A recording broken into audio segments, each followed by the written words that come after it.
முத்தமிழ் அறிஞர் கலைஞர் அவர்களுடைய 103வது பிறந்த நாள் விழாவினை உணர்ச்சியோடும் எழுச்சியோடும் மிகச்சிறப்பாக இங்கே பொதுக்கூட்ட வடிவத்திலே நடத்தி கொண்டிருக்கின்ற தூத்துக்குடி தெற்கு மாவட்டத்தில் கருங்குளம் ஒன்றியத்தில் வல்லநாட்டிலே நடைபெறுகின்ற இந்த நிகழ்ச்சியினுடைய தலைவர் கருங்குளம் வடக்கு ஒன்றிய கழகத்தின் செயலாளர் வழக்கறிஞர் ராமசாமி அவர்களே, முன்னிலை பொறுப்பேற்றிருக்கின்ற இந்த கூட்டத்தில் எல்லோருக்கும் இணையாக நின்று பணியாற்றி இருக்கின்ற ஒன்றிய செயலாளர் ஜெயக்கொடி அவர்களே, மேற்கு ஒன்றிய செயலாளர் சுப்பிரமணியன் அவர்களே, ஒட்டப்பிடாரம் வடக்கு ஒன்றிய கழகத்தின் செயலாளர் இளையராஜா அவர்களே, தூத்துக்குடி கிழக்கு ஒன்றிய கழகத்தின் செயலாளர் சரவணகுமார், அன்னை இந்திரா நகர் பகுதி திராவிட முன்னேற்ற கழகத்தின் செயலாளர் சிவகுமார், ஸ்பிக் நகர் பகுதி கழகத்தினுடைய செயலாளர் ஆஸ்கர், வரவேற்புரை ஆற்றியிருக்கின்ற கருங்குளம் கிழக்கு ஒன்றிய கழகத்தின் செயலாளர் ஆற்றல் மிக்க செயல்முறவன் தம்பி சுரேஷ் காந்தி அவர்களே, ஒரு வார காலத்திற்கு முன்னால் போலீசாரால் கைது செய்யப்பட்டு அடுத்த கணமே நீதிமன்றத்தால் குற்றமற்றவர் என்று விடுவிக்கப்பட்டு பூட்டிய இருப்பு கூட்டின் கதவு திறக்கப்பட்டது, சிறுத்தையே வெளியில் வா என்று சிறுத்தை என சீறி வெளிவந்த இந்த மாவட்ட கழகத்தின் செயலாளர், சட்டப்பேரவை உறுப்பினர், முன்னாள் அமைச்சர், தொண்டர்களின் காவலன் அண்ணாச்சி அனிதா ராதாகிருஷ்ணன் அவர்களே, கழகத்தினுடைய வர்த்தகர் அணியினுடைய இணை செயலாளர் அன்பு தம்பி உமரி சங்கர் அவர்களே, கழகத்தின் செயற்குழு உறுப்பினர் வழக்கறிஞர் திருமதி பிரம்மசக்தி அவர்களே, செந்தூர் மணி அவர்களே, கழகத்தின் அவைத்தலைவர் அருணாச்சலம், துணை செயலாளர் ஜெயக்குமார் ரூபன், மிகச்சிறப்பாக இங்கே உரையாற்றி அமர்ந்திருக்கின்ற மாவட்ட கழகத்தின் துணை செயலாளர் ஜெயதங்கம் பிரேமா, பொருளாளர் ராமநாதன், மாவட்ட இளைஞரணி அமைப்பாளராக இந்த தொகுதியிலே தேர்தலில் போட்டியிட்ட தம்பி ராமஜெயம், நிகழ்ச்சியிலே பங்கேற்றிருக்கின்ற தொழிலாளர் அணியினுடைய செல்வ பெருமாள், கழகத்தினுடைய சொற்பொழிவாளர்கள் தம்பி போடி காமராஜ், உடன்குடி தனபால், நெல்லை ரவி உள்ளிட்ட கழகத்தினுடைய முன்னோடிகளே, நன்றியுரை ஆற்ற இருக்கின்ற ஒன்றிய அவைத்தலைவர் வெங்கடசுப்பு அவர்களே, எதிர்காலத்தில் இந்த இயக்கத்தையும் திராவிட இனத்தையும் பாதுகாக்க இருக்கின்ற இளைய தலைமுறையின் இனிய தோழர்களே, உங்கள் அனைவருக்கும் அன்பான வணக்கம். காரிருள் தான் சூரியனை மறைப்பதுண்டோ, கரை சேற்றால் தாமரையின் வாசம் போமோ, பேரெதிர்ப்பால் உண்மைதான் இன்மையாமோ, பிறர் சூழ்ச்சி செந்தமிழை அழிப்பதுண்டோ என்று புரட்சி கவிஞர் பாவேந்தர் பாடியது எனக்கு முன்னால் உரையாற்றியவர்கள் உரையினை கேட்கிற போது எனக்கு நினைவுக்கு வந்தது. இந்த நாட்டிலே வெள்ளையர்கள் ஆட்சி செய்த போது அவர்களை எடுத்து போராட்ட களங்களில் ஈடுபட்ட தலைவர்கள் பல்வேறு, புலித்தேவனிலே தொடங்கி நீண்ட நெடுங்காலமாக நடைபெற்ற அந்த போராட்ட வரிசையில் 9 ஆண்டு காலம் விடுதலை வேண்டி சிறைச்சாலையிலே தவம் இருந்த நேதாஜி சுபாஷ் சந்திர போஸ் துவங்கிய அந்த படைக்கு மிக அதிகமான வீரர்களை அனுப்பி வைத்து இந்தியாவிலே அதிக பகுதியிலே அதிகமாக கலந்து கொண்டவர்கள் தென் மாவட்டத்தை சார்ந்தவர்கள் என்பதற்கு காரணமான பசும்பொன் தேவர் திருமகன் அவர்களுக்கு மாலை அணிவித்து அவர் சிலைக்கு முன்னால் நான் உங்கள் முன்னால் உரையாற்றி கொண்டிருக்கின்றேன். நிறைய சொன்னார்கள். தேர்தல் முடிவுக்கு பின்னால் ஒருவர் புதியவராக முதலமைச்சராக பொறுப்பேற்றிருக்கிறார். எத்தனையோ நன்மைகளை செய்தும் கூட திராவிட முன்னேற்ற கழகம் தொடர்ந்து ஆட்சியில் இருக்க முடியாத நிலை ஏற்பட்டது. மக்களுக்கு நன்மை செய்தால், தேவைகளை தேடிச் சென்று நிறைவேற்றினால் கைவிட மாட்டார்கள் என்று சொல்லப்படுகின்ற அந்த கருத்து பொய்யாகிவிட்டதே என்று ஆதங்கப்பட்டார்கள். ஜனநாயகத்தில் இது இயற்கை. வெற்றி தோல்வி என்பது மாறி மாறி வரும். இரண்டாவது உலக யுத்தத்தின் போது பிரிட்டன் நாட்டை ஆண்டு கொண்டிருந்தவர்கள் விலகி ஓடிச் சென்ற நேரத்தில், அந்த இக்கட்டான நேரத்தில் அந்த நாட்டின் ஆட்சி பொறுப்பினை ஏற்று அமெரிக்காவையும் ரஷ்யாவையும் துணைக்கு வைத்துக் கொண்டு ஹிட்லரையும் முசோலினியும் தோற்கடித்த வின்ஸ்டன் சர்ச்சில் அடுத்து நடைபெற்ற தேர்தலில் தோற்று போனார். உலக அளவில் இது போன்ற உதாரணங்கள் நிறைய இருக்கின்றது. நம்முடைய நாட்டிலும் உண்டு. பேரறிஞர் அண்ணா தேர்தலில் தோற்றிருக்கிறார். பெருந்தலைவர் காமராஜர் தோற்றிருக்கிறார். தோற்காத ஒரே தலைவர் இன்றைக்கு பிறந்தநாள் விழா கொண்டாடப்படுகின்ற கழக தலைவராக இருந்த தலைவர் கலைஞர் மட்டும்தான். எங்களுக்கு வேறு ஒருவர் வந்துவிட்டார் என்ற ஆதங்கம் அல்ல. வந்ததற்கு பின்னால் அவர் செயல்படுகின்ற முறை நிறைவளிப்பதாக இல்லை, மகிழ்ச்சி தருவதாக இல்லை. அவருடைய நடவடிக்கைகளும் செயல்களும் பேச்சுக்களும் அந்த பொறுப்புக்கு ஏற்றதாக இருக்கிறதா என்ற கேள்வியை எழுப்பினார்கள். இது எதிர்க்கட்சியாக இருக்கின்ற காரணத்தால் பேச வேண்டிய நிர்பந்தத்தில் நாங்கள் பேசவில்லை. நேற்றைக்கு முன்தினம் அவர் பேசியதை கேட்டீர்கள். அவருடைய மொழியும் கருத்துக்களும் அதில் இருந்த தன்மைகளையும் பார்த்தால் அது செம்மையானதாக இல்லை என்ற கவலை, கருத்தினுடைய வேதனை பலரிடமிருந்து வெளிப்பட்டது. ஆக எங்கள் தலைவராக இன்றைக்கு இருக்கின்ற, நேற்று வரை முதலமைச்சராக இருந்த தளபதி ஸ்டாலின் தொடர்ந்து முதலமைச்சராக இருக்க முடியவில்லை என்பதல்ல, தமிழகம் இப்படிப்பட்டவரிடம் இருக்கிறதே என்ற வேதனை எங்களுக்கு. காரணம், நாங்கள் தேர்தலுக்கு மட்டும் உங்களிடம் வருகிறவர்கள் அல்ல, எல்லா நாட்களிலும் உங்களோடு ஒட்டி உறவாடுகின்ற உடன்பிறப்புகள், இன்ப துன்பங்களில் பங்கேற்கிறவர். பொது வாழ்க்கைக்கு வர விரும்புகின்ற யாராக இருந்தாலும் அறிஞர் அண்ணா ஒரு அறிவுரை சொல்லியிருக்கிறார். Dear brother, go to the people and live among them. மக்களிடம் சென்று அவர்களோடு வாழ வேண்டும், அவர்களை பற்றி தெரிந்து கொள்ள வேண்டும், அவர்களிடம் என்ன இருக்கிறதோ அதிலிருந்து தொடங்க வேண்டும், அவர்களை நேசிக்க வேண்டும் என்று அறிஞர் அண்ணா சொல்வார். அந்த இலக்கணம் இன்றைக்கு இருப்பவருக்கு பொருந்துகிறதா என்று பார்க்க. எங்கள் தலைவர் தளபதி ஸ்டாலினுக்கு 50 ஆண்டுகள் ஆகின்றன அரசியல் அனுபவம். 1976 மிசா சட்டத்தில் சிறைச்சாலைக்கு சென்றதிலிருந்து அவருடைய தீவிர அரசியல் ஆரம்பமாகிறது. அதற்கு முன்பிருந்தே அரசியல் ஈடுபாடு உண்டு. கல்லூரியிலே மாணவனாக இருந்தபோது எனக்கும் அரசியல் ஈடுபாடு உண்டு. ஆனால் அவர் கைது செய்யப்பட்ட அதே காலகட்டத்தில் நானும் மிசா சட்டத்தில் கைது செய்யப்பட்டு ஓராண்டு காலம் சிறையில் இருந்திருக்கிறேன். எங்கள் அரசியல் வயது என்பது 50 ஆண்டு காலம். தமிழ்நாட்டில் நாங்கள் பேசாத ஊர் இல்லை, குடியேற்றாத கிராமங்கள் இல்லை, நடக்காத பகுதிகள் இல்லை, தெரியாத எந்த ஊர் பக்கமும் இல்லை என்கின்ற அளவிற்கு இந்த வல்லநாடெல்லாம் அந்த காலத்தில் வந்த நினைவுகள் என் மனதிலே அசைப்படுகின்றது. வருகிற வழியில் மாவட்ட செயலாளர் இந்த ஊரை பற்றி நிறைய சொன்னார். இங்கே இருக்கிற ஒன்றிய கழக நிர்வாகிகளுடைய திறமைகளை பற்றி எல்லாம் சொல்லிக் கொண்டே வந்தார். எனக்கும் பழைய நினைவுகள் பலவற்றை நான் பகிர்ந்து கொண்டுதான் வந்தேன். ஆக மக்களிடம் நாங்கள் சொல்ல விரும்புவது, அரசியல் என்பது என்ன, அரசாங்கம் என்பது என்ன. ஒரு ஜனநாயக நாட்டில் ஒரு அரசியல் கட்சி தான் அரசாங்கத்தை நடத்திட வேண்டும். மன்னர்கள் ஆளுகின்ற காலத்தில் மன்னர்கள் ஆளுவார்கள். ஆனால் மக்களால் தேர்ந்தெடுக்கப்பட்டவர்கள் அந்த இடத்திலே உட்கார்ந்து நீங்கள் தருகிற வரிப்பணத்தை எப்படி செலவிட வேண்டும் என்று கணக்கிட வேண்டிய, செயல்பட வேண்டிய பொறுப்பு ஒரு அரசியல் கட்சிக்கு, சில அரசியல் கட்சிகளின் கூட்டமைப்புக்கு உண்டு என்றால் அது யாரிடம் ஒப்படைக்கப்பட வேண்டும்? உங்களை பற்றி தெரிந்தவர்களே. நான் வல்ல நாட்டுக்கு வந்து போயிருக்கிறேனே தவிர இங்கு வாழ்கிற மக்களை பற்றி அனிதாவுக்கு தெரிந்த அளவுக்கு எனக்கு தெரியுமா? முடியாது, சொல்ல முடியாது.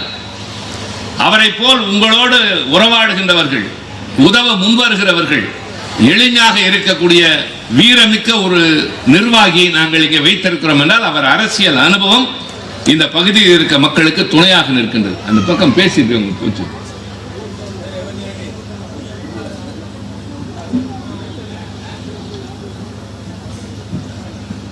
நான் ஒரு சின்ன நிகழ்வினை சொல்கின்றேன். நான் வெறும் கதை பேச வரவில்லை, தெளிவு ஏற்படுத்துவதற்காக. அரசியல் என்பதை புரிந்து கொண்டு எதிர்வருகின்ற காலத்திலாவது மக்கள் எப்படிப்பட்ட திசை திருப்புகின்ற செயல்கள் வந்தாலும் யார் வந்தாலும் எங்களுடைய தேர்வு சரியாக இருக்கும் என்பதற்கான சில விளக்கங்களை சொல்ல எங்களுடைய இந்த கூட்டத்திற்கு பின்னால் ஒரு சின்ன மேடை, அவ்வளவுதான். சில பேர் உட்கார நாற்காலிகள், இது கொஞ்சம் உயரமாக இருக்கிறது, அவ்வளவுதான். நாங்கள் உயரத்தில் நின்று பேசுகிறோமே தவிர உயர்ந்தவர்கள் என்ற எண்ணத்தோடு உங்களிடம் பேசுவதில்லை. எல்லோருக்கும் தெரிய வேண்டும் என்று ஒரு உயரமான மேடை. இங்கே பேச வருகிற போது நான் பொறுப்புணர்ச்சியோடு உங்கள் முன்னால் இருக்கின்றேன். காரணம், நான் திருச்சி சிவா அல்ல, நான் திராவிட முன்னேற்ற கழகத்தின் பிரதிநிதி. என் வார்த்தைகள் என் கட்சிக்கு வலிமை சேர்க்க வேண்டும். புதிதாக ஒரு 10 இளைஞர்கள் எந்த திசையில் செல்வது என்று தெரியாமல் இருக்கிறவர்கள் இங்கே வந்து இந்த கூடாரத்தில் இணைய வேண்டும். மொழிக்காக, இனத்திற்காக, மக்களுக்காக பாடுபடுகின்ற கட்சி கருப்பு சிவப்பு நிறமுடைய கொடியை உடைய திராவிட முன்னேற்றம் என்று அவர்கள் வர வேண்டும். அதற்குத்தான் பொதுக்கூட்டம். யாரையும் எடுத்தேன் கவிழ்த்தேன் என்று பேசுவதற்கோ, வார்த்தைகளை அள்ளி வீசி அவர்களை ஏளனமாக பேசிவிட்டு போவதற்கோ நாங்கள் இங்கே வரவில்லை. நீங்களும் அதற்காக வந்து உட்காரவில்லை. அதனால் தான் சொல்கின்றேன், நாங்கள் பேச போகிற கருத்துக்களை தயவு செய்து கேளுங்கள், சிந்தியுங்கள். சரி எனப்பட்டால் ஏற்றுக்கொள்ளுங்கள். எங்களுடைய கருத்துக்களிலே ஏதாவது உங்களுக்கு குறை இருந்தால் எங்கள் கடந்த காலத்தின் செயல்களை பாருங்கள். இவ்வளவு திறமையான தியாக பாதையில் நடந்து வந்த கட்சி வேறு ஏதாவது உண்டா என்று. உங்களுக்கெல்லாம் மகாத்மா காந்தியை தெரியும். அந்த காந்தி முதலில் இந்தியாவிற்கு வந்தது அந்த காலத்திலே என்று சொல்வார்கள். எந்த காலத்திலே என்று சொன்னால், தென்னாப்பிரிக்காவிலே வழக்கறிஞராக நீண்ட காலம் பணியாற்றிவிட்டு அங்கே சில போராட்டங்களில் பங்கேற்று இந்தியாவிற்கு வருகிறார். அவரை யாருக்கும் இந்தியாவில் தெரியாது. ஆனால் சுதந்திர போராட்டம் அப்பொழுதே விஸ்வரூபம் எடுத்து நிற்கின்றது. இங்கே வ.உ. சிதம்பரனார் போன்றவர்கள் எல்லாம் புகழ்பெற்று இருக்கிறார்கள், போராட்டத்தில் ஈடுபட்டு இருக்கின்றார்கள். வழக்கறிஞர் தொழிலை விட்டுவிட்டு, அதன் வருமானத்தை விட்டுவிட்டு வ.உ. சிதம்பரனார் தன் வாழ்க்கையே இந்த நாட்டுக்காக ஒப்படைத்தவர். வாணிகத்தின் மூலமாக நாட்டிற்குள் நுழைந்த வெள்ளையனை வாணிகத்தால் விரட்ட முடியும் என்று மக்களிடம் பணம் திரட்டி கப்பல் வாங்கி ஓட்டியவர் வ.உ. சிதம்பரனார். இது ஒரு வரலாறு. அப்படி பணம் திரட்ட அவர் வெளிமாநிலங்களுக்கு போயிருக்கிறார், பம்பாயில் இருக்கிறார். இன்று இருப்பதை போல விமான வசதிகள் கிடையாது. அங்கு இருக்கிற போது அவருடைய மகன் இறந்து போகிறான், செய்தி போகிறது. உடனடியாக அவர் பறந்தோடி வரவில்லை. நான் வந்து என்ன அவனை காப்பாற்றவா போகிறேன், நான் வந்த கடமை அதைவிட பெரிது என்று சொல்லிவிட்டு பணத்தோடு திரும்பி வந்து கப்பல் ஓட்டிய தமிழன் என்ற பெயர் பெற்ற வ.உ.சி. வாழ்ந்த மண் இந்த மண்.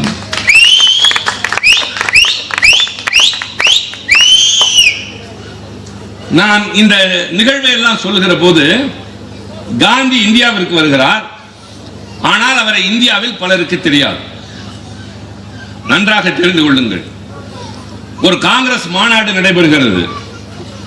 அந்த மாநாட்டிலே தலைவர்கள் உட்கார்ந்து இருக்கிறார்கள். பெரும்பாலும் தொண்டர்கள் நிறைந்து வழிகின்ற மாநாட்டில் முதலாக காந்தியை கொண்டு வந்து ஒலிபெருக்கி முன்னால் நிறுத்தி வைத்து சர்தார் வல்லபாய் பட்டேல் அறிமுகப்படுத்துகிறார். தென்னாப்பிரிக்காவில் பல போராட்டங்களில் பங்கேற்று திரும்பிய மோகன்தாஸ் கரம்சந்த் காந்தி என்பவரை இன்றைக்கு உங்கள் முன்னால் பேச அழைக்கிறோம். ஒரு இளைஞர் புதியவர் பேச வந்தார் என்றவுடன் மாநாட்டிற்கு வந்தவர்கள் எழுந்து நின்று சோம்பல் முடிக்கிறார்கள். பெரிய தலைவர்கள் பேசுகிற மாநாட்டில் யாரோ ஒரு புதிய இளைஞனா என்று வெளியே செல்லலாம், தங்களுடைய தேவைகளை நிறைவேற்றிக் கொள்ளலாம் என்று எல்லாரும் எழுந்து நிற்கிற போது சலனப்படாமல் காந்தி பேசுகிறார். 10 நிமிடம் தான் பேசுகிறார். எழுந்தவர்கள் உட்கார்கிறார்கள், உட்கார்ந்தவர்கள் கரவொலி எழுப்புகிறார்கள். அவர் பேசி முடிக்கிற போது மாநாடு அதிர்கின்றது. மறுநாள் திலகர் என்று புகழ்பெற்ற விடுதலை போராட்ட தலைவர் காந்தி அழைத்து சொன்னார், காந்தி, நாங்கள் விடுதலை வேட்கையை உருவாக்கி விட்டோம், ஆனால் இந்த மக்களை ஒருங்கிணைக்கிற சக்தி எங்களிடம் இதுவரை இல்லை, அது உங்களிடம் இருக்கிறது என்பதை நேற்றைக்கு உங்கள் உரையின் மூலமாக நாங்கள் கண்டோம். இந்த மக்கள் உங்களுக்கு கட்டுப்படுகிறார்கள், உங்கள் குரலுக்கும் உங்கள் பேச்சுக்கும் அவர்கள் வசியப்படுகிறார்கள். எனவே விடுதலை போராட்டத்தை நீங்கள் தலைமையேற்று நடத்துங்கள் என்று சொல்கிறார். அவர் என்ன சொன்னார் தெரியுமா? மகிழ்ச்சி. அதைதான் ஒப்பிட வருகின்றேன். எனக்கு எல்லாம் தெரியும், எனக்கு எல்லாம் கிடைத்து விட்டது என்று சிலர் கருதுகிறார்கள். ஒன்று வந்தவுடன் எனக்கு உள்ள தகுதி யாருக்கு இருக்கிறது என்று நினைக்கிறார்கள் ஏதோ ஒரு வகையில். ஆனால் காந்தி சொன்னார், நான் இந்தியாவை விட்டு வெளிநாடு போய் பல ஆண்டுகள் ஆகின்றன. எனக்கு இந்தியாவை பற்றி தெரியாது, இங்கு வாழ்கிற மக்களை பற்றி தெரியாது, அவர்களின் வாழ்க்கை நிலை எனக்கு தெரியாது. அதைத்தான் சொன்னேன். வல்ல நாட்டுக்கு நான் வந்து போகிறவனே தவிர எனக்கு இந்த பகுதி அறிமுகம் என்று சொன்னேனே தவிர இங்க இருக்கிற ஒவ்வொருவரும் யார் எவர் அவர்கள் வாழ்க்கை நிலை என்ன என்பது மாவட்ட செயலாளர் அனிதாவுக்கு தான் தெரியும். நான் இங்கே வந்து போகிற காரணத்தால் எனக்கு எல்லாம் தெரியும் என்று சொல்ல முடியாது. அதனால் அவர் சொல்கிறார், எனக்கு ஒரு 6 மாத கால அவகாசம் கொடுங்கள், நான் இந்தியாவை சுற்றி பார்க்க விரும்புகிறேன், நிலைமையை தெரிந்து கொண்டு வந்து சொல்கிறேன், ஏற்க முடியுமா என்று. தலைமை பதவி வந்தவுடன் ஏற்றுக்கொள்ளவில்லை. அவர் ஒரு கட்டாயத்தை, நிபந்தனையை விதிக்கிறார். செலவுக்கு பணம் கொடுங்கள் என்று அவர்களிடமே வாங்கி கொண்டு 3வது வகுப்பு ரயில் பெட்டியில் தன் மனைவியோடு கிளம்புகிறார். பல ஊர்களுக்கு வருகிறார். இங்கே இருக்கிற ஏழ்மையை பார்க்கிறார், மத வேற்றுமைகளை பார்க்கிறார், சாதி கொடுமைகளை பார்க்கிறார்.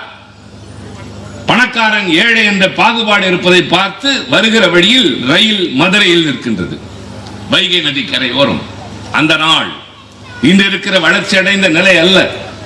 ரயிலை எங்கே தண்ணீர் இருக்கிறதோ அந்த இடத்துல நிறுத்துவார்கள். நீண்ட தொலைவு வருகின்ற ரயில் என்ற காரணத்தால் நிறுத்தப்பட்ட அந்த ரயிலில் இருந்து எல்லோரும் இறங்கி இளைப்பாறுகிறார்கள், தண்ணீர் அருந்துகிறார்கள், முகம் கழுவுகிறார்கள். காந்தியும் முகம் கழுவுகின்றார். அப்போது பார்க்கிறார், பக்கத்தில் இன்னொரு மனிதன். அவர் முகம் கழுவவில்லை, தண்ணீரும் அருந்தவில்லை, ஆனால் எதிர் திசையை பார்த்துக் கொண்டிருக்கிறார், அந்த கரையின் இன்னொரு பகுதியை.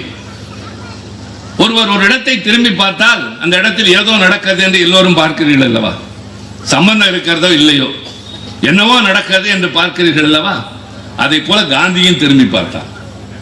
அவர் பார்க்கிற திசையில் ஒரு பெண் குளித்துக் கொண்டிருக்கிறார். குளித்துக் கொண்டிருக்கிற பெண்ணினுடைய அந்த கட்டி இருக்கிற புடவையில் கிழிசலின் வழியாக அவளுடைய உடல் கொஞ்சம் தெரிகிறது. இவன் அதை பார்த்துக் கொண்டிருக்கிறான். அந்த பெண் கூச்சத்தோடு இழுத்து மறைக்கிறாள். இழுக்கிற இடம் பெரிய கிழிசலாக இருக்கின்றது. ரொம்ப சிரமப்பட்டு கையை பொத்திக் கொண்டு உட்கார்ந்து இருக்கிற அந்த பெண்ணை பார்த்து காந்தி என்ன செய்தார் தெரியுமா? தன் தலையில் இருக்கிற நீண்ட முண்டாசை எடுத்து ஆற்றின் நீரோட்டத்தோடு விட்டார். அது தனக்காக வருகிறது என்று தெரிந்து அந்த பெண்மணி எடுத்து போர்த்தி கொண்டு, என் மானம் காத்த உத்தமனே என்று அவரை நோக்கி வந்தார். எழுந்து நின்ற போது காந்தி முடிவெடுத்தார், இந்த நாட்டில் வாழ்கிற பெண்களுக்கு தங்கள் மானத்தை மறைப்பதற்கு முழுமையான ஆடை இல்லாத போது என் போன்றவன் இப்படி இவ்வளவு பெரிய துணியை முண்டாசு கட்டி கொண்டு தெரிகிற மரபு என்ன மரபு? நானும் அவர்களைப் போல இனி ஒரே ஒரு துணியோடு அலைவேன் என்று முடிவெடுத்த இடம் மதுரையில். இப்படி சுற்றி வந்த காரணத்தால் மக்களை தெரிந்தது, மக்களின் வாழ்க்கை நிலை தெரிந்தது. மோகன்தாஸ் கரம்சந்த் காந்தி என்ற மனிதன் மகாத்மா காந்தியாக மாறினார். எங்கள் அறிஞர் அண்ணா நடக்காத திசை இல்லை, அவர் கால்கள் படாத இடமே இல்லை, அவர் பார்க்காத மனிதன் இல்லை. நெசவாளர்களின் வறுமை அவருக்கு தெரியும், விவசாயிகளின் வாட்டம் அவருக்கு தெரியும். அதனால்தான் மக்களிடம் சென்று மக்களோடு பழகு என்று சொன்னார். அவர் வழியில் தான் தலைவர் கலைஞரும். இதோ இங்கே இருக்கிற சிலை, இந்த நாட்டில் இருக்கிற பெரிய பெரிய தலைவர்கள் அப்படித்தான் இருந்திருக்கின்றார்கள். எங்கள் இன்றைய கழகத்தின் தலைவர் தளபதி அண்ணன் ஸ்டாலினும் அப்படித்தான் 50 ஆண்டு காலம் உங்களோடு உறவாடி நீண்ட நெடுங்காலம் உழைத்து பல பொறுப்புகளில் இருந்து இளைஞரணி அவரும் நாங்களும் சேர்ந்துதான் தொடங்கினோம், வழி நடத்தினோம், வளர்த்தோம். பின்னர் அவர் சட்டமன்ற உறுப்பினர், மேயர், பின்னர் மீண்டும் சட்டமன்ற உறுப்பினர், அமைச்சர், துணை முதலமைச்சர், அமைச்சர் என்று பல பொறுப்புகளுக்கு வந்து அந்த இடத்திற்கு வந்து சேர்கிறார். நானும் சிறையில் இருந்து வந்து 20 ஆண்டுகளுக்கு பின்னால் தேர்தலில் போட்டியிட்டு நான் டெல்லிக்கு செல்கிறேன். ஆக நாடாளுமன்றத்திலே நான் தொடர்ந்து பணியாற்றுகிறேன். அவர் இங்கே இருக்கிறார் என்றால் நாங்கள் மக்களோடு வாழ்ந்தவர்கள், வாழ்கின்றவர்கள். இவர் அமைச்சராக இருந்தால் இன்றைக்கு இல்லை என்று கொஞ்சம் கூட ஆதங்கமே இல்லை. அந்த பொறுப்பு போனவுடன் ஏதோ இல்லாதது போல பதறுவார்கள் பல பேர். ஆனால் துளி கூட அந்த எண்ணமே இல்லாமல், எதையோ இழந்தோம் என்று கூட கருதாமல் எப்பொழுதும் போல் நடமாடுகின்ற இயல்பு நம்முடைய மாவட்ட செயலாளருக்கு இருக்கிறது. நான் இத்தனையும் சொன்னதுக்கு காரணம் என்ன தெரியுமா? அவர் சொன்னார் எம்ஜிஆரை பற்றி. எம்ஜிஆர் பழைய படங்களிலே கருப்பு சிவப்பு கொடியோடு வந்திருக்கிறார், தன்னுடைய உடலிலே கருப்பு சிவப்பு துணியோடு வந்திருக்கின்றார், கழக மேடைகளில் பேசியிருக்கிறார், தேர்தல் பிரச்சாரங்களுக்கு வந்திருக்கிறார், மாநாடுகளில் பேசியிருக்கிறார், கழக வளர்ச்சிக்காக நாடகங்களை நடத்தி இருக்கின்றார். ஆனால் இன்றைக்கு முதலமைச்சராக இருக்கிறவருடைய அரசியல் அனுபவம் என்ன? அரசியல் அனுபவம் இல்லாமல் அந்த இடத்திற்கு வந்துவிட்டாரே என்று சொல்கிற போது, வந்ததற்கு பின்னால் உங்கள் முதிர்ச்சி வெளிப்பட்டிருக்க வேண்டும். உங்களுடைய பேச்சில், செயலில் மக்களுடைய பிரச்சனையை அணுகுகின்ற முறையில். ஆனால் அவரும் அவரோடு இருக்கிறவர்களும் பேசுகிற பேச்சும் எழலும் நாங்கள் ரொம்ப பொறுமையாக இருக்கிறோம். காரணம், நாங்கள் பக்குவம் பெற்றவர்கள், முதிர்ச்சி அடைந்தவர்கள். காலம் கணிகிற வரை காத்திருப்போம். ஓடு மீன் ஓட உருமீன் பாய்ந்து வருகிற காத்திருக்குமாம் கொக்கு என்பதை போல எங்களுக்கு தெரியும். அதுவரை கொக்கு அசையாமல் தான் நிற்கும். இந்த கொக்கு உயிரோடு இருக்கிறதா இல்லையா என்று கூட பல பேருக்கு தோன்றும். ஆனால் சரியான நேரத்தில் சரியான மீன் வருகிற போது படக்கென்று கொத்தி கொண்டு பறந்து போய்விடும். அதுபோலத்தான் கழகம் பொறுமையாக இருக்கிறது.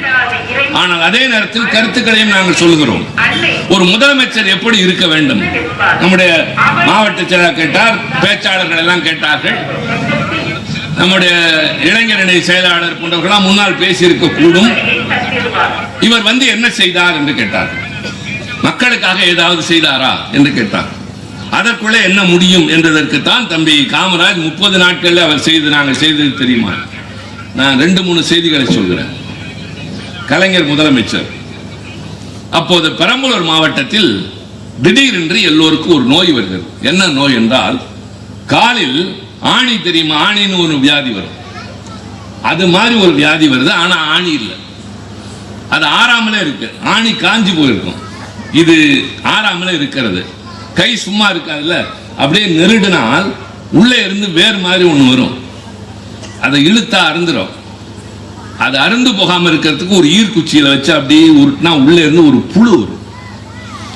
அந்த புழு எவ்வளவு நேரத்துக்கு வளர்ந்திருக்கோ அவ்வளவு தூரத்துக்கு கால்கள் அழுகி போகும். அதுக்கு சிலந்தி நோயின்னு பேரு. குறிப்பா பெரம்பலூர்ல தான் வந்துட்டு இருக்கு. எல்லாத்துக்கும் வருது. பின்னர் மருத்துவர்கள் சொல்கிறார்கள், இந்த இது எது வரைக்கும் வளர்ந்திருக்கோ அதற்கும் கால்களை வெட்டி தீர வேண்டும் என்ற ஒரு நிலை வருகிறது. முதலமைச்சரின் கவனத்திற்கு செய்தி போகுது. என்ன செய்வாங்க ஒரு முதலமைச்சர்? உடனே நிறைய மருத்துவர்களை அனுப்பலாம், மருத்துவமனைகளை திறக்கலாம், தேவையான மருந்துகளை கொண்டு வந்து தரலாம். கலைஞர் ஒரு அனுபவசாலி அல்லவா? நோய் நாடி, நோய் முதல் நாடி. நோய்க்கான காரணம் என்னன்னு பார்க்கிறார். காரணம் கண்டுபிடிக்கப்படுகின்றது. அங்கு வாழ்கிற மக்களுக்கு நல்ல தண்ணீர் இல்லை, குடிநீர். தேங்கி இருக்கிற குட்டைகளில் ஆடு மாடுகள் குளிக்கின்ற அதே இடத்தில் இவர்களும் புழங்குகிறார்கள், அதையே பருகுகிறார்கள், அதையே பயன்படுத்துகிறார்கள். அந்த பாதுகாப்பற்ற குடிநீரின் விளைவாக இந்த நோய் வருகிறது என்று கண்டறிந்து பெரம்பலூருக்கு மட்டும் செய்யவில்லை. கலைஞரிட்ட உத்தரவு தமிழ்நாட்டின் எல்லா கிராமங்களிலும் பாதுகாக்கப்பட்ட மேல்நிலை குடிநீர் தொட்டி அமைய வேண்டும் என்று உத்தரவிட்டது கலைஞர். நீங்கள் எல்லா ஊர்களிலும் பார்க்கலாம். அந்த நீர்த்தேக்க தொட்டி ஏன் மேலே இருக்கிறது என்று சொன்னால் அதனுடைய பாதுகாப்பின் கருதி. ஆக பெரம்பலூருக்கு வந்த நோய் நாளைக்கு இன்னொரு ஊருக்கும் வரலாம் என்று முன்கூட்டியே உணர்ந்த அந்த தொலைநோக்கு பார்வை கழக தலைவராக இருந்த கலைஞருக்கு இருந்தது, முதலமைச்சராக இருந்த கலைஞருக்கு இருந்தது. நேற்றைக்கு கூட குறிப்பிட்டேன், அண்ணா முதலமைச்சராக வந்தவுடன் கோடை காலத்திலே பற்றி எறிந்த குடிசைகளை பார்த்து பார்த்து பழகிய காரணத்தால் எல்லா குடிசைகளின் கூரைகளை அகற்றிவிட்டு ஆஸ்பெஸ்டாஸ் விட்டார். கலைஞர் வந்தவுடன் ஆஸ்பெஸ்டாஸ் கூட என்ன, அவர்களும் மாடி வீட்டிலே குடியேறட்டும் என்று அடுக்கு மாடி வீட்டை கட்டி குடிசையில் இருந்தவர்களை கோபுரத்திலே கொண்டு போய் உட்கார வைத்தோம். கோபுரத்தில் இருந்தவனை குடிசைக்கு இழுக்கவில்லை, குடிசையில் இருந்தவனை கோபுரத்தில் உயர்த்தினோம். கோபுரத்தில் இருந்தவர்களுக்கு கோபம் வந்தால் நாங்கள் பொறுப்பல்ல. ஏழை எளியவர்கள் ஒதுக்குப்புறத்தில் இருந்தவர்களுக்காக திட்டங்களை தீட்டினோம். அதே போலத்தான் இன்னொன்று உங்களுக்கு தெரிந்தது ஆனால் தெரியாத வரலாறு. மதிய உணவு திட்டம் என்று ஒன்று உண்டு.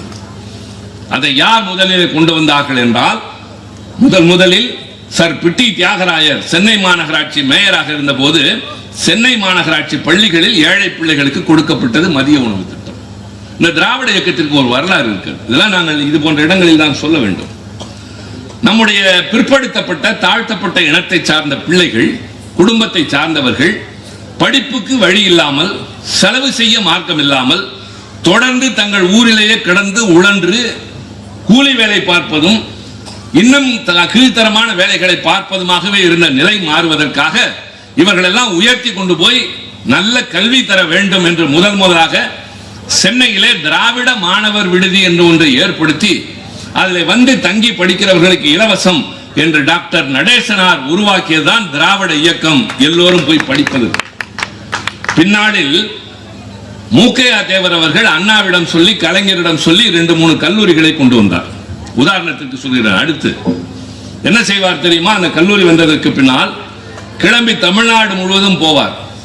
போய் அங்கு இருக்கிறவர்களிடம் சந்தித்து, என் ஊரில் ஒரு கல்லூரி இருக்கிறது, ஆனால் வசதிகள் இல்லை, எனவே இருக்கிற பணத்தை தாருங்கள், பணம் இல்லை என்றால் அரிசி பருப்பாக தாருங்கள்னு எல்லாத்தையும் தூக்கி கொண்டு வந்து அங்க இருக்கிற மாணவர்களிடம் கொடுத்து, அரிசி பருப்புலாம் கொண்டு வந்திருக்கு, இந்த கல்லூரியில் படிப்பு தராங்க, படிங்க, நல்லா சாப்பிடுங்க, சாப்பிட்டுட்டு இந்த மைதானத்தை சுத்தி சுத்தி ஒடியாங்க, நல்ல பலசாலியாக மாறுறவன் போலீஸ் வேலைக்கு போ, நல்ல அறிவாளியா வளர்றவன் வாத்தியார் வேலைக்கு போங்க, முதல் தலைமுறையில் நீங்களாம் உருப்படியாக மாறுங்கள் என்று தலைவர்கள் எல்லாம் பாடுபட்டார்.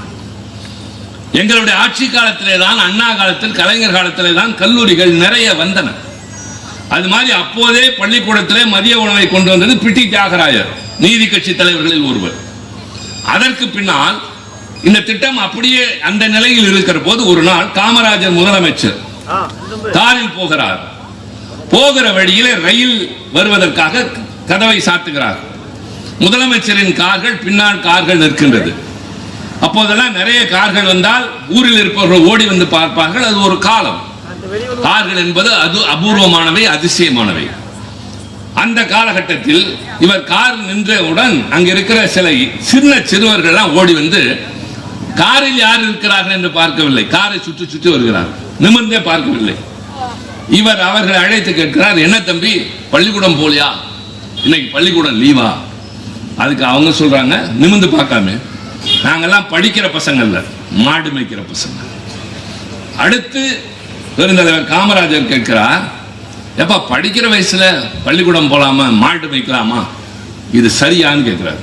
கேட்பவர் முதலமைச்சர், ஒரு பெரிய கட்சியின் தலைவர். இது தெரியாத அந்த சிறுவன் சொல்கிறான், மாடு மேய்த்து விட்டு மாலையில் வீடு திரும்பினால் மாட்டுக்கு சொந்தக்காரன் ஒருவேளை சோறு போடுவான், பள்ளிக்கூடத்துக்கு போனா எவையா போடுவான்னு கேட்டான்.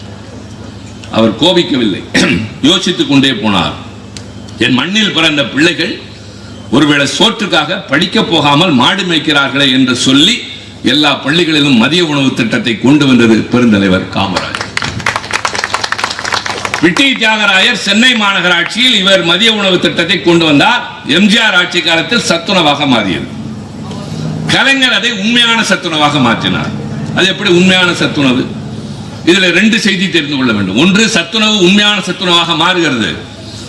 அந்த சத்துணவை நடைமுறைப்படுத்துகிற போது அதன் பெயரை மாற்றவில்லை, எம்ஜிஆர் சத்துணவு திட்டம் என்றுதான் தொடர்ந்தது. அதுதான் பெருந்தன்மை.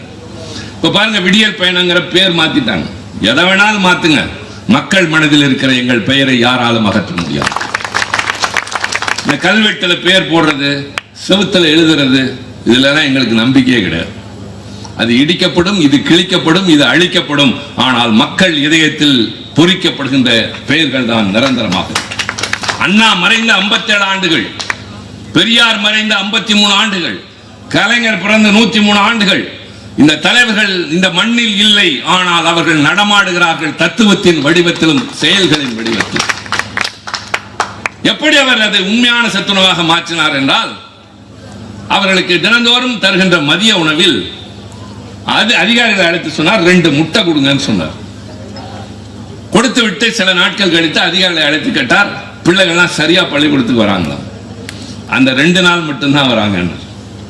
உடனே கலைஞர் சொன்னார், அப்ப 5 நாளும் முட்டை கொடுங்கன்னு சொல்லி 5 நாட்களும் முட்டை கொடுத்து பிள்ளைகளை ஊட்டச்சத்தோடு வளர்த்ததற்கு காரணம் கலைஞர். எங்களுடைய இன்றைய தலைவர் முதலமைச்சராக இருக்கிறப்ப காலை நேரத்தில் ஒரு பள்ளிக்கூடம் போறார்.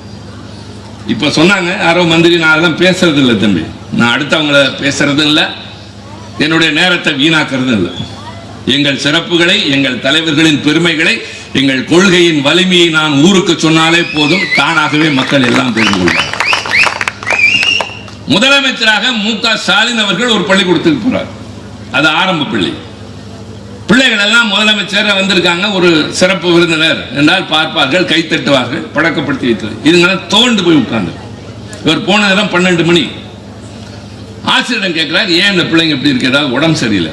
இல்லைங்க, எல்லாம் ஏழை விட்டு பிள்ளைங்க, பெற்றோர்கள் கூலி வேலைக்கு போகிறவர்கள், அதனால காலையில அவசரமா கிளம்பி போயிடுவாங்க, மதிய உணவு கிடைக்குன்ற பேர்ல இங்க அனுப்பிடுவாங்க, வீட்டுல சமைக்கிறது கிடையாது, ராத்திரி மட்டும்தான் சமைப்பாங்க. இந்த மதிய உணவை நம்பி வர்ற பிள்ளைங்க காலையில இருந்து பட்டி கிடந்ததுனால இப்படி வதங்கி போயிருக்காங்கன்னா இவர் யார்கிட்டையும் ஒண்ணுமே பேசல. வந்தவுடன் இட்ட உத்தரவு தான் காலை நேரத்தில் பிள்ளைகளுக்கும் பள்ளியிலே சிற்றுண்டி தரப்படும். இதுதான் மனிதாபிமானம், இதுதானே தாய்மை பண்பு.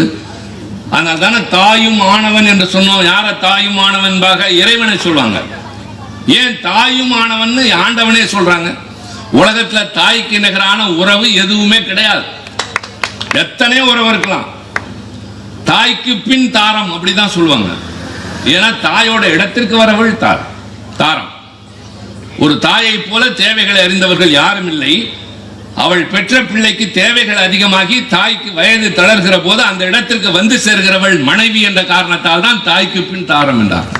ஏன் அம்மாவுக்கு அவ்வளவு பெரிய உயர்வு? கொஞ்ச நேரம் யோசிங்க. நீங்க கடைவீதியில பாருங்க, நாளைக்கு வேணாலும் பாருங்க, கை குழந்தையோட கையில ஒரு பைய தூக்கிட்டு அந்த அம்மா நடந்து வர இவர் பக்கத்திலே நடந்து வருவார். இந்த பிள்ளையை தூக்க மாட்டாங்க. ஏயா உமரி தூக்க கூடாதா? உதாரணத்துக்கு சொல்றார், கோச்சுக்கார. அப்படின்னு கேட்டா வெள்ளை சட்டை பாருங்க அழுக்காயிடும்ல, அது இதான் பண்ணிருச்சுன்னா அப்படிம்பார்.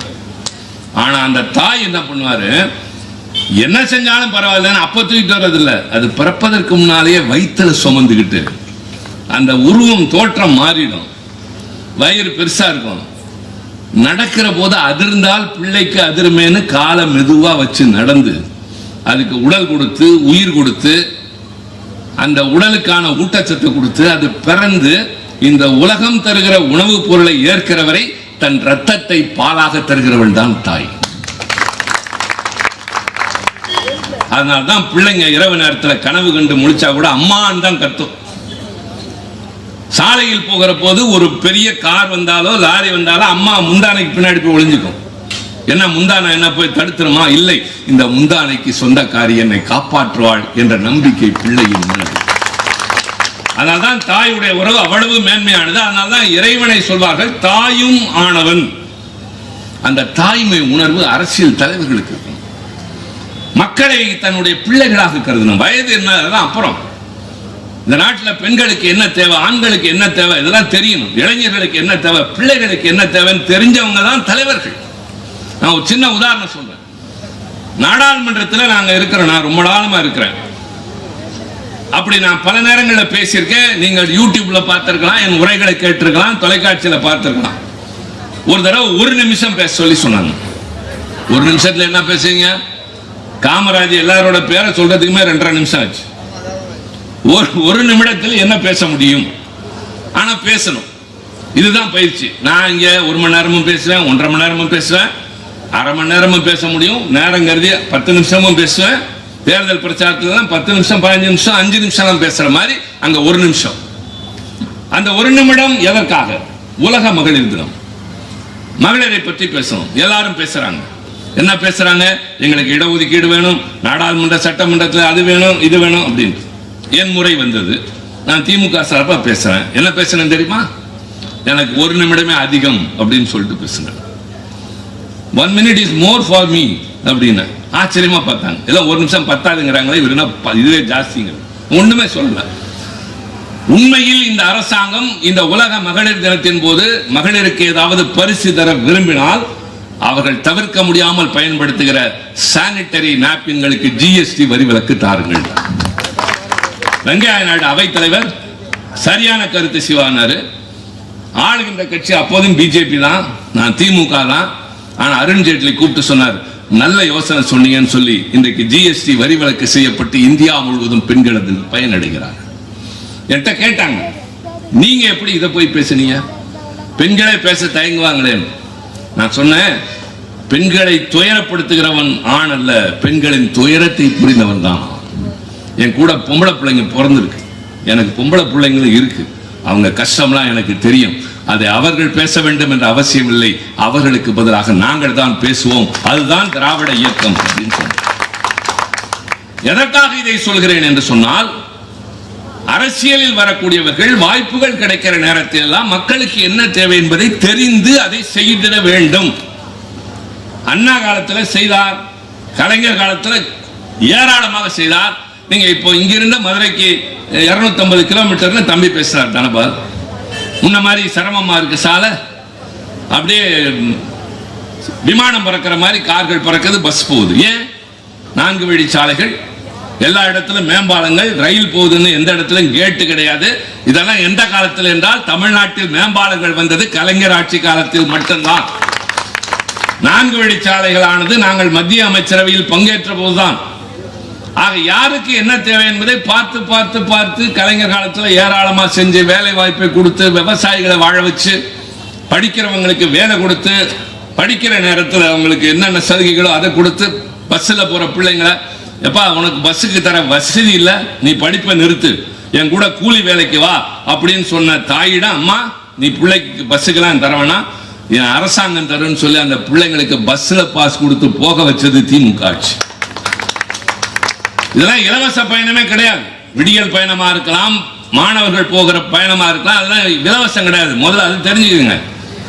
உங்களுக்காக அரசாங்கம் தருகிற பணம். இப்ப நான் நாடாளுமன்ற உறுப்பினர், ரயில்ல ஏறி எங்க வேணாலும் போலாம், எப்ப வேணாலும் போலாம். அப்படி போறான்னா காசு கொடுக்காம போறேன்னு இல்லை, எனக்காக வேண்டி நாடாளுமன்ற விவகாரத்துறை ரயில்வே துறைக்கு அந்த பணத்தை செலுத்தி. அது மாதிரி விவசாயிகளுக்கு இலவச மின்சாரம் என்றால் மின்சாரத்துறைக்கு அரசாங்கம் செலுத்திவிடும். இதெல்லாம் கலைஞர் தான் செஞ்சார். விவசாயிகளுக்கு இலவச மின்சாரம், நெசவாளர்களுக்கு மின்சாரம், அதே போல பிள்ளைகளுக்கு பஸ்ல பாஸ், பள்ளிக்கூடத்துல புத்தகங்கள் எல்லாம் செஞ்சோம். அதே மாதிரி இவர் ஸ்டாலின் வந்து நிறைய பண்ணார். ஆனால் இந்த தேர்தலில் வெற்றி வாய்ப்பு இல்லைன்னா எங்களோட முயற்சி நாங்கள் தோற்று போனோம் என்ற அர்த்தம் இல்லை. ஒரு சின்ன தேக்கம் வந்திருக்கிறது, மீண்டும் நாங்கள் தாண்டி செல்வோம். அதைத்தான் சொன்னேன், காரில் தான் சூரியனை மறைப்பதுண்டு. சூரியன் உதிக்கும் மீண்டும். இரவு மாலையிலே மறைந்த சூரியன் இல்லை என்று சிலர் கருதலாம். காலையில் தகதகாயமாக வெளிவருகிற போதுதான் அந்த உதய சூரியனை பார்க்கிற போது இதை யாரும் ஒன்று செய்ய முடியாது என்று தெரியும். அப்படிப்பட்ட ஒரு காலம் வரும். கதையெல்லாம் சொல்றாரு முதலமைச்சர், சட்டசபையில் சொல்றார், மேடையில் சொல்றார். நான் ஒன்று சொல்றேன், நேற்றே ராம்ஜெயம் கேட்டார். இது கதை இல்லை, ஒரு நிகழ்வு. சில பத்திரிகையாளர்கள் புதிதா ஏதாவது செய்யணும் அப்படின்ட்டு சென்னையில் கடற்கரைக்கு போறாங்க. கடற்கரையில பிச்சை எடுக்கிறவங்களை பார்த்து பேட்டி எடுக்கிறாங்க. உங்க வாழ்க்கை எப்படி இருக்கு, நீங்க என்ன ஆனீங்க அப்படின்னு ஒருத்தரை பார்க்குறப்ப ஒரு வயதான தாயார் அந்த இடத்துல பிச்சை எடுத்துட்டு இருக்காரு. அந்த அம்மையார்ட்ட ஒரு புதுமையை பார்க்கறாங்க. என்ன பிச்சைக்காரம் எடுக்கிறவங்கள்ட்ட புதுமைன்னு பார்த்தீங்கன்னா, நீங்க பீச்சுக்கு போயிருந்தா தெரியும். சென்னைக்கு நண்பர்களோட போயிருப்பீங்க, குடும்பத்தோட போயிருப்பீங்க. யாராவது வந்து பக்கத்தில் நிற்பாங்க காசு கேட்டுக்கிட்டு. இல்லைன்னு சொன்னா போக மாட்டாங்க, நின்றுக்கிட்டே இருப்பாங்க. உங்களுக்கு பேச்சு தடைப்படும், நீங்க சாப்பிட்றது கூச்சமா இருக்கும், வேற வழி இல்லாமல் கொடுத்துருவீங்க. இது காசு வாங்குறதுல ஒரு தந்திரம். ஆனா அந்த அம்மையார் என்ன செய்கிறார்னா, இல்லை அப்படின்னு சொன்ன உடனே கிளம்பி போயிடுறாங்க. உடனே இந்த பத்திரிகைக்காரங்க கூப்பிட்டு கேட்குறாங்க, அம்மா என்ன இது, இப்படி ஒரு தன்மை உங்களுடைய யார்ட்டையும் பார்க்கலையே, நீங்க எப்படி இந்த தொழிலுக்கு வந்தீங்க? தம்பி இது தொழில் இல்லை, நான் வசதியான குடும்பத்தில் பிறந்தேன். என் கணவர் என்ன நல்லா தான் வச்சிருந்தார், எதிர்பாராமல் மறைந்து போனார். எனக்கு ஒரே ஒரு மகன், நன்றாக வளர்த்தேன், படிக்க வைத்தேன், திருமணமும் செய்து வைத்தேன். நான் கூட இருக்கிறது சிரமம்னு அவன் சொல்லியிருந்தானா நானே தனியா போயிருப்பேன்.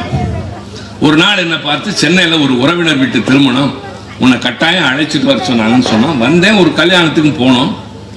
முடித்தவுடன் மாலையில வா கடற்கரைக்கு காட்டுறேன், நீ பார்க்கணும் அதம்மா, புள்ள கூப்பிட்றானேன்னு வந்தேன். இந்த பார் இதுதான் வங்காள விரிகுடா கடல் அப்படின்னா. எனக்கு கடல் பேர்லாம் எதுக்குப்பா தெரியும், நான் இவ்வளவு பெரிய நீர் பரப்ப பார்த்ததே இல்லையா, இதுதான் கடல் ஐயா, இதுக்கு கரையே கிடையாது ஐயான்னா நான் பேசிட்டு திரும்பி பார்க்குறேன், என் மகனை காணும். என்னை தந்திரமா கொண்டு வந்து இந்த இடத்துல தொலைச்சிட்டு போயிட்டாங்க. வேற வழி இல்லாம உங்களை மாதிரி இருக்கிறவங்க இறக்கப்பட்டு தர்ற பணத்தை வாங்கி, காசை கொடுத்து, பொருளை வாங்கி, அதன் மூலமா நான் உயிர் வாழ்றேன் தம்பி அப்படின்னு சொன்ன இந்த பத்திரிகைகளை நெகிழ்ந்து போய் சொல்றாங்க, அம்மா உங்களை மாதிரி ஒரு நல்ல தாய்க்கு அப்படி ஒரு நிலைமை வரக்கூடாது, பக்கத்துல ஒரு முதியோர் இல்ல இருக்கு, வாங்க உங்களை அங்க சேர்த்து விடுறோம் அப்படின்றப்ப அந்த அம்மா சொல்றாங்க, இல்ல தம்பி கோச்சுக்காதீங்க, நான் வரல, இங்கேயே இருந்து பொழைச்சுக்கிறேன்.